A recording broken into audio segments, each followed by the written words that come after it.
I am absolutely thrilled to be among the first to welcome you to Way of the Hunter, and of course a huge thank you to THQ Nordic for this opportunity. I'm really excited to check out this game and see what it has to offer, and we're up here on the lodge balcony. We can already see a couple of deer out there in the field, so we'll go and give those a look in a moment. But you guys know trophy lodges for me are one of the biggest things, and I had to start here by just taking a walk through. Look at this trophy lodge. I mean, the peaks, everything from the design to the amount of room for trophies, I just think it's really, really cool, and I like their idea for the pedestal mounts. I like that that's going to be an addition. I mean, things like this, it's a dream thing for me to do in real life one day. The fact that we have those rock mounts in game on the walls are really, really cool, and I believe this is in every lodge to start with. I'm curious if it's something you can run into. You can see the unique feature of his left antler. I'm hoping there's stuff like that out there to explore, but we're gonna head out on a hunt today. We'll see what we can find and see if we can maybe first go and check out those deer. So actually, one thing that you can do, and maybe we should highlight that, is placing a marker with the binoculars. So on PC, you press X, and a marker is going to be left right in the center of your screen, which of course, the reticle actually shows you that. I think there might be some pheasants out there too, but we're gonna go and focus on the deer. So with those marked, we should be able to sneak in and have a good idea of where we're headed. And perhaps just in time, because we've got a couple of deer moving in here. Now the cool thing is, you can use your hunter sense even at this distance, and you can see what you're looking at with the spotting info in the top right. So I believe the trophy value and the age are what's important here. So the fact that he is a 2-star trophy, if I'm not mistaken, indicates a lower fitness. Now we want to make sure that we don't alert them. I'm not exactly sure what the distance is yet that you can alert deer from crouch, but it definitely is not just kind of run into any distance and not worried about spooking them. Being stealthy is a really big thing, so we'll make sure that we're not missing anything. I think there are a couple more deer on the right that we haven't seen yet, so we'll kind of make sure that we're not missing anything better than those couple of bucks on the left. I'm gonna say we are pretty much good. So at about 158 yards, that'll work pretty well. There are a bunch of zero range options, and we can zero for 164, so I think we'll go for that. Try to place that right in the crease. I'm not 100% sure if that actually got him. I thought it did, or I thought it should have, maybe I should say. If that's him, he's starting to stumble. That is actually really cool. Now, is he going to go down from that? Or is he going to manage to keep going? Keeping an eye on him and marking him is going to be important. I think he either just bedded or something right in that general area somewhere. We'll leave a marker and go over there slow. And by the way, it's really cool to see. The herd kind of moves off maybe 150, 200 yards. They really wouldn't know what happened. There's just a gunshot, a loud noise. And that's kind of what you'd expect to see. A couple hundred yards running away, and then sort of standing around being a little more attentive. So I'm hoping to see more little details like that as we go forward. We do have a pheasant there. I have no idea, like, if you're allowed to shoot those with a rifle or anything, so we'll probably leave those go till we figure out more. I do think, though, somewhere right up here ahead of us, we should have at least blood, if not a deer laying here. And indeed we do, right behind the hill. I mean, the marker is right there. So he must have laid down or something.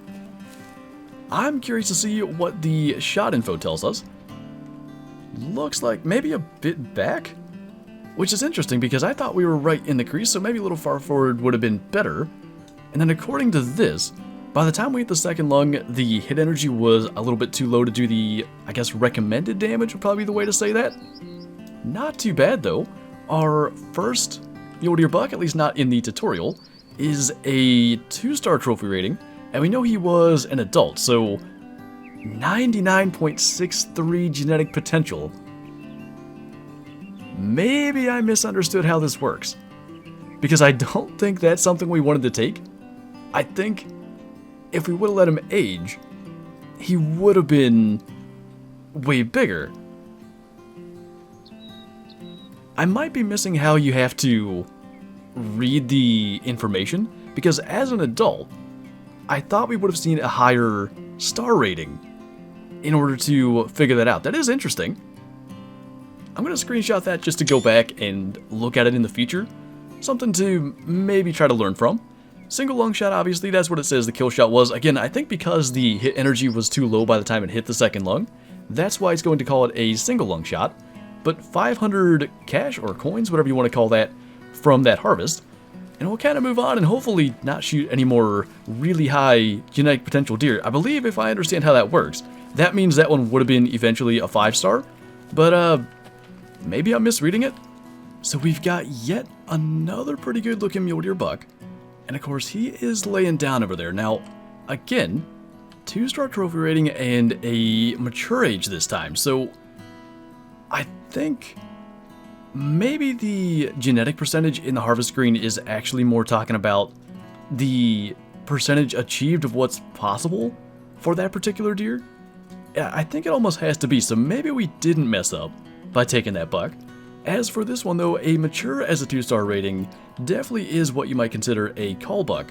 He is actually standing up, so it might be our opportunity here. I'd like him to get a little more broadside before we take a shot like that. Now, we don't have any collars or anything yet. We'll kind of scoot ourselves around to the right, and maybe if we get lucky, he'll actually turn for us too. Looks to me like he bedded again, but we're in a pretty good spot. So once he stands back up, we'll go for that shot. Not only do I not know what happens if you shoot a bedded deer, I also don't think we have much of a shot. Now, he's kind of moving quick. Once he did stand up, maybe right through there. He kind of paused and then jumped and kicked. Now, there are reactions to being hit, so we'll go and see what that looks like. I also want to show the reload animations. I really think they did a good job. This one is a lot more simple with this rifle. The 30-30, which we also have, I might just fire a shot to show that, because I've hunted with the 30-30 a lot in real life. Not only is the reload animation good, but just the model for the bullet looks fantastic. I really wanted to, I guess that was the one I wanted to show more. But let's go and see what is going on up here with the blood. Maybe a bit back? Small amount of blood and red blood color. Now, sometimes, at least from what I saw in the tutorial, you can get an indication of how far they're going to go. Although I don't think we're getting that here. I wonder if with the hunter sense on, if we get more information. We don't. So that might indicate then that it's not going to be a lethal shot. Maybe we didn't have the lead just right. That could have been. I'm not sure exactly what to expect from that. I'm also not sure if this caliber is going to bring a mule deer down with a poor shot. So we'll take it slow. I feel like I've checked every clearing and meadow and field within darn near a mile of that spot, and I can't figure out where this mule deer got to. Now, what I did find was a mule deer rest zone, so I'm curious if we go back there eventually, if we can end up encountering those deer again. Now, we know from the information that we've gotten about the game that it's not just going to be a matter of go back and they'll be exactly there. But I do think we have a chance of encountering them again down the road eventually. But at some point we just have to move on, especially considering that was basically a call buck, so probably no better time to learn a little bit about what shots to take and what shots not to take than a deer that were basically taken out because of poor genetics. You know, I do have to wonder if that could have been our buck.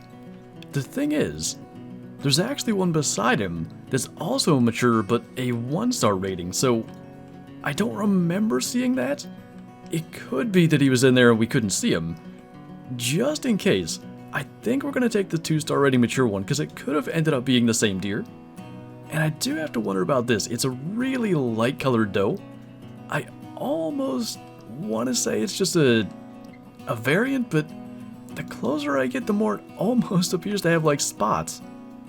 The more I look at it, just kind of waiting for an opportunity, the more I think it's probably just a common variant. It's still got like the black on the forehead. Its legs when it's standing look to be normal.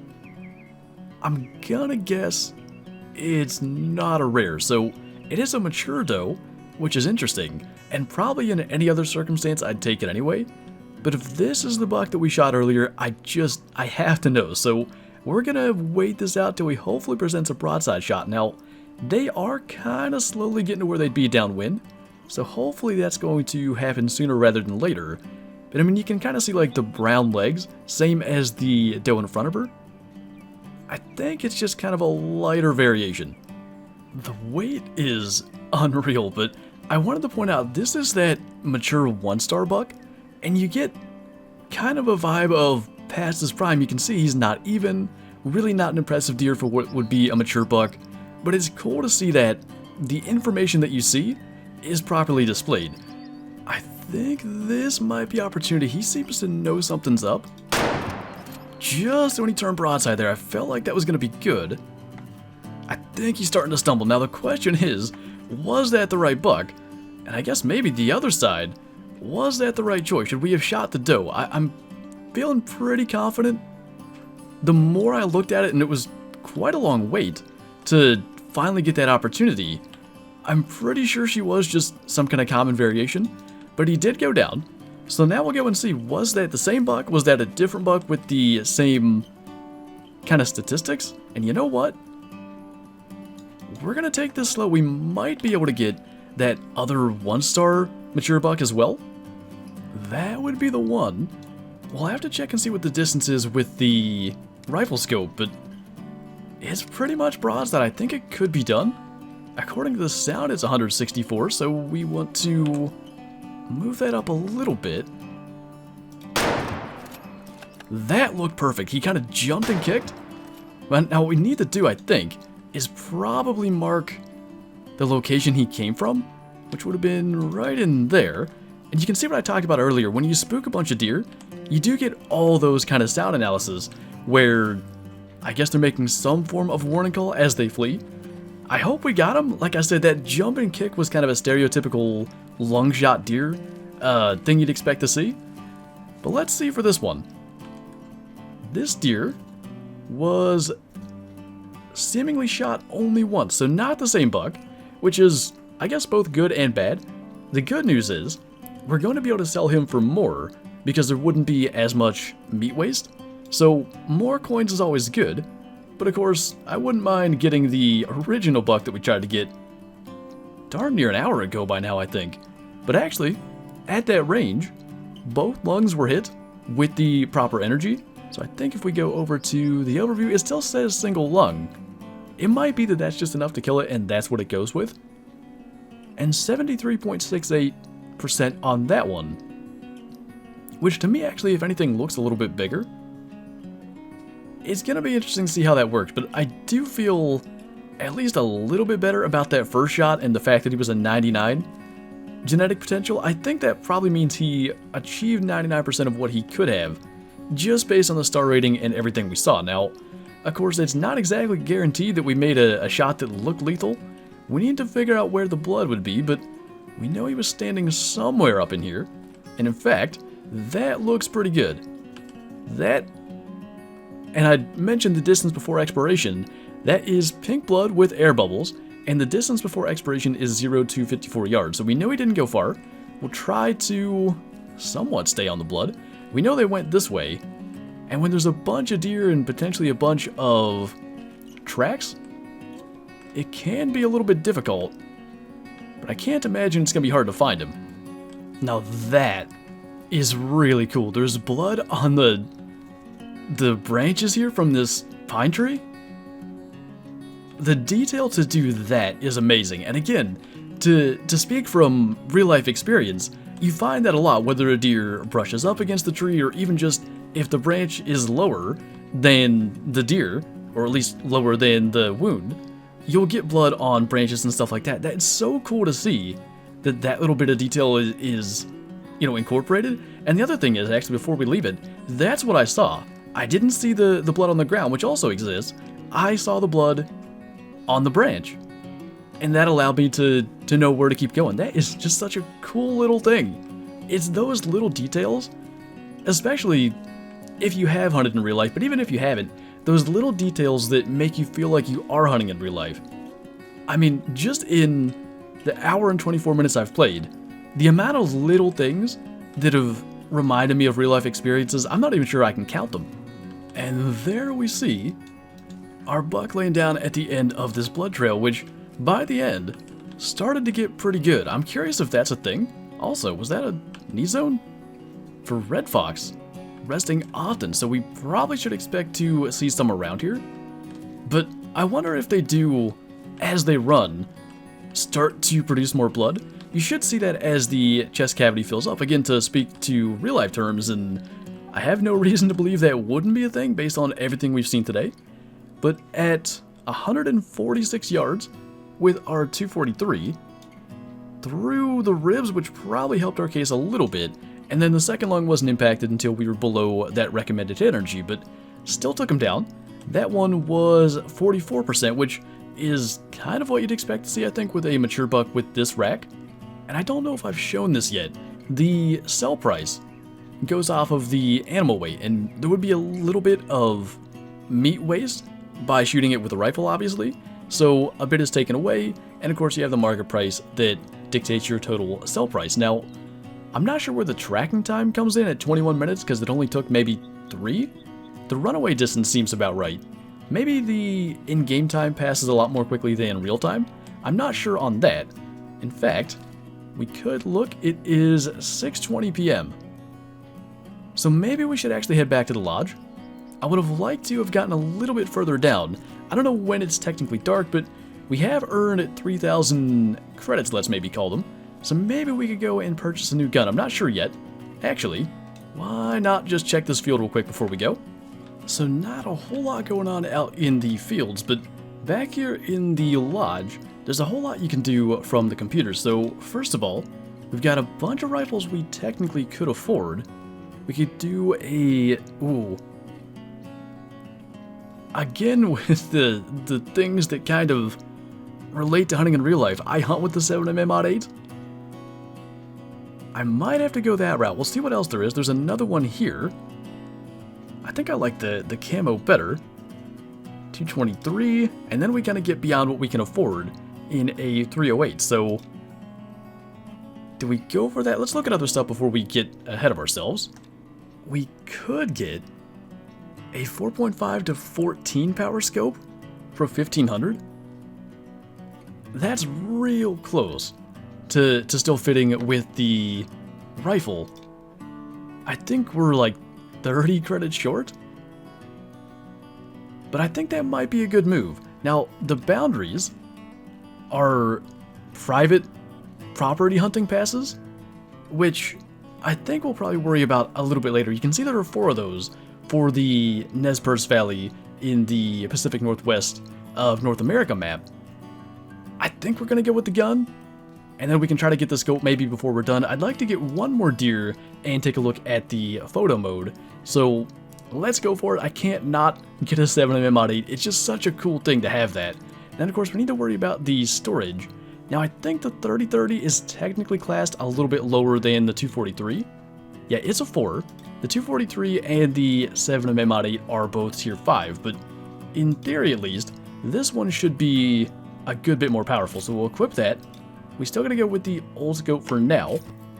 And then what we're gonna do is sleep until sometime in the morning. I actually haven't tried this yet, but it looks like you just do it with the arrows down here. We'll do 6:30 a.m., so it's hopefully pretty light out. And then the other thing that I found out that's actually pretty useful is because you can fast travel in this game, unfortunately, your car doesn't come with you, or your Jeep.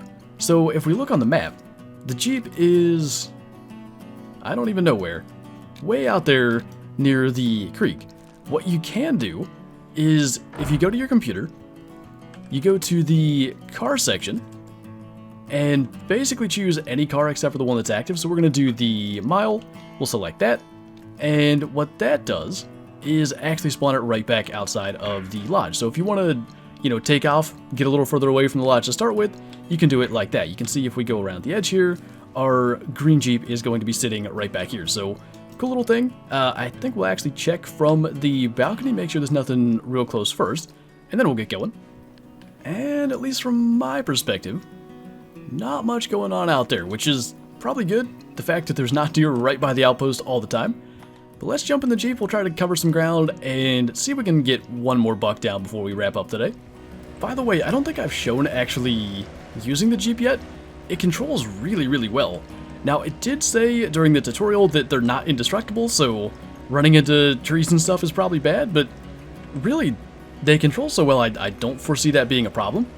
And yet again, despite the fact that we have 4 different bucks in here, it appears to be a bunch of cull bucks. 1 mature with the 1-star rating and 3 different adults. I don't know what just happened to that doe, but as you can see, nothing particularly special in here. So I think we'll take the mature buck. And of course, we're going to have to wait for a better shot opportunity, but I really cannot wait to see how the new rifle does. And once he offers a broadside shot, we'll get to see. And I'm going to say this is our opportunity. So once he's in the clear, he definitely buckled when we took that shot. We'll see if he starts to kind of stumble around, and he is. So no need to take a second shot. He's going to go down somewhere up here. I can't get over it. You hear them crashing through the trees? It's those little things. They just make you feel like you're in the environment and you're just surrounded by what is actually out there in front of you. So I didn't see where he went down. Can't have been too far though. And I know we already saw something similar, but seeing the blood on the side of this sapling here, again, it just adds to all these details we keep seeing that are just super realistic. And in fact, he is laying right here. Maybe not in the best spot for a photo, but we might be able to make it work. So photo mode is pretty interesting. First thing we're going to want to do is try to kind of pose our character. So we'll sort of crouch down behind the deer. And there are a bunch of different options we can play with, including changing the time of day, which allows you to kind of get the ideal lighting. I kind of think 2 p.m. is going to work pretty good here. There are a bunch of things here. You can kind of change the depth of field intensity. You've got the distance. You've got field of view angle, which actually I think that is going to work maybe a little bit better. And then could we tilt the camera about 5 degrees that way? That kind of levels out the hill. I think this is going to be a lot of fun to play with. And then you can mess with all this stuff to really make your photo look exactly how you want it. Now, unfortunately, you cannot move the animal, but I think all things considered, that is not too bad. I wish we could have gotten him a little more out in the open, but there's going to be so much stuff to play with, and that can be something to consider, especially say if you were able to find a rare, which have been confirmed there are rares in this game. You might want to be careful about where you take the shot and try to make sure it's in a good position for a trophy shot. But of course, it is also possible to mount the animal and see it in the lodge, but I think we'll call that good. Got a nice picture of that buck. And as for this shot, the angle was a little bit odd, so it ended up being lung, looks like liver, and then into the intestines. Luckily, having a more powerful weapon definitely helps us out there. And then as for the weight, 318 pounds, not too bad. It was the 1-star trophy rating, and I wanted to see only 2.5 pounds of meat loss using a much more powerful gun. Not too bad. There's going to be so much stuff to look into in this game, and I'm really excited to go forward with this. There's going to be a good number of videos coming out in the next couple of days, hopefully exploring more, not only on this map, but also on the Transylvania map. And we'll see what we can find, see what we can find out, and so far, I'm really excited about this game. It's those little details that I mentioned so many times that just make you feel like you're immersed in the environment, and that's a hugely important factor. I talked in my video kind of examining the game and going over what we knew from the developers and trailers and stuff like that, and I mentioned it looked really good, but I knew that we'd have to actually get to play the game and be in that environment to really know for sure. And if anything, my expectations have been exceeded. Just feeling like you're there, they've got that factor absolutely perfect. But anyway, that is officially going to do it for this video, so thank you guys for watching, and I'll see you next time.